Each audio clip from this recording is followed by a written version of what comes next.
Hello students, welcome to Maths, Class 10 Samacheer syllabus, Chapter 3, Algebra. Exercise 3.6 oda question number 8 பார்க்கிறோம். 8th question. Inia bought 50 kg of fruits consisting of apples and bananas. She paid twice as much per kg for the apple as she did for the banana. So ஒரு கேஜிக்கு எவ்வளோ கொடுத்தாலோ she paid twice பனானாக்கு எவ்வளோ கொடுத்தாலோ அது மாதிரி ஆப்பிளுக்கு 2 times கொடுத்துருக்கா. She paid twice for apple as much as she did for banana. If Inia bought 1800 rupees worth of apples and 600 rupees worth of bananas, then how many kgs of each fruit did she buy? So இந்த கொஷனில் டோட்டலாக அவன் வாங்கினது 50 kg. நம்மளை கேட்குற question how many KGs of each fruit. Each ஃப்ரூட்னா apple எவ்வளோ KG வாங்கினா பனானா எவ்வளோ கேஜி வாங்கினான்னு. ஸோ லாஸ்ட் லைன்லேருந்து நம்ம ஆரம்பிக்கிறதுக்கு ஈஸியாக இருக்கும். அவங்க என்ன கேட்குறாங்களோ அதை தான் நம்ம கண்டுபிடிக்கணும். அதான் நம்மளோட அன்னோன். என்ன கண்டுபிடிக்கிறோமோ அதை தான் நம்ம எக்ஸ் ஒய்னு வேரியபிள் வச்சு அசியூம் பண்ண போகிறோம். ஸோ இங்கே how many KGs of each ஃப்ரூட்டுன்னு கேட்டிருக்கிறனால ஒரு ஃப்ரூட்டோட கேஜிஸை நம்ம அசியூம் பண்ணுறோம். ஆப்பிள் ஒரு எக்ஸ் கேஜி வாங்கியிருக்கான், பனானா ஒரு ஒய் கேஜி வாங்கியிருக்கான்னு அசியூம் பண்ணுறோம். இப்போ எக்ஸும் ஒய்யும் ருப்பீஸ் கிடையாது, கேஜிஸ். ஆனால் டோட்டலாக அவன் வாங்கினது 50 கேஜி. அப்போ இந்த எக்ஸ் கேஜி இந்த ஒய் கேஜி ரெண்டும் சேர்த்து X plus Y is equal to 50. அப்போ எக்ஸ் ப்ளஸ் ஒய் 50னா X is equal to 50 minus Y போடலாம், இல்லை Y is equal to 50 minus X போடலாம். இல்லைனா ஆப்பிள் எக்ஸ் கேஜின்னு வச்சுட்டோன்னா பனானாவை 50 மைனஸ் எக்ஸ்ன்னு வச்சுக்கலாம். ஒரே ஒரு வேரியபிள் வச்சு நம்ம இந்த சம் போட போகிறோம். ஏன்னா இது குவாட்ராட்டிக் ஃபார்மில் வரும். ஸோ ஒரு வேரியபிள் இருந்தால் தான் ஈஸியாக இருக்கும். ஸோ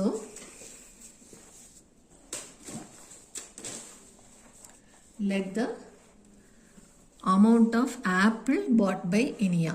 ஆப்பிள் வந்து எக்ஸ் கேஜி வாங்கியிருக்கான்னு வச்சிட்டோன்னா பனானா எவ்வளோக்கு வாங்கியிருக்கான், 50 மைனஸ் எக்ஸ்க்கு வாங்கியிருக்கான். So the quantity of banana bought by her is equal to 50 minus X. இப்போ cost paid for X KG மொத்தமாக 1800 rupeesக்காக ஆப்பிள் வாங்கியிருக்கான். ஸோ ஆப்பிள் எவ்வளோ கேஜி வாங்கியிருக்கான், எக்ஸ் கேஜி. அப்போ எக்ஸ் கேஜி ஆப்பிள்ஸோட டோட்டல் அமௌண்ட் 1800. அப்போ ஒரு கேஜியோட ஆப்பிள் இந்த எக்ஸ் அந்த பக்கம் போயிடும், 1800 பை எக்ஸ். ஸோ ஒரு கேஜியோட ஆப்பிள் நமக்கு கிடச்சிருச்சு, ஆப்பிளோட ரேட். அதேமாரி 50 மைனஸ் எக்ஸ் கேஜி வந்து பனானா வாங்கியிருக்கான், அதனோட டோட்டல் அமௌண்ட் அவள் பே பண்ணது 600 rupees.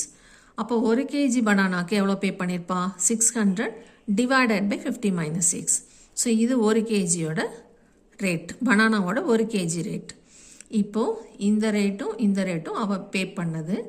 ஆனால் அவள் எப்படி பே பண்ணியிருக்கான்னா ஒரு கேஜி ஆஃப் ஆப்பிளை ஒரு கேஜி ஆஃப் பனானாவோட ட்வைஸ் அமௌண்ட்டு தான் ஒரு KG of apple.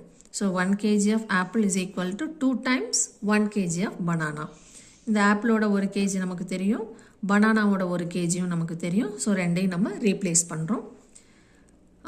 1800ம் 600ம் equal to சிம்பிளில் நேருக்கு நேராக கட் பண்ணிக்கலாம். ஸோ இது 3 times 600. இப்போது கிராஸ் மல்டிப்ளை பண்ணுறோம். இந்த 3 இன்ட்டு இந்த டினாமினேட்டர் 50 மைனஸ் எக்ஸ், இந்த 2 இன்ட்டு இந்த டினாமினேட்டர் 2x. இப்போ இது உள்ளே எடுத்தோன்னா 2 into 50 150 minus 3 into 50 150 minus 3 into x 3x is equal to 2x. இப்போ இந்த minus 3x அந்த பக்கம் போனால் plus 3x. So 2 plus 3 is 5x. 5x is equal to 150. 150 is equal to 5x. x is equal to 150 by 5, that is equal to 30. So இப்போ இந்த x வேல்யூவை ஆப்பிளையும் பனானாலையும் சப்ஸ்டியூட் பண்ணுறோம். So quantity of apple bought by Inia is equal to x, that is 30 kg, and banana will be ரெண்டும் சேர்த்து 50ங்கிறனால 50 minus 30 20 kg.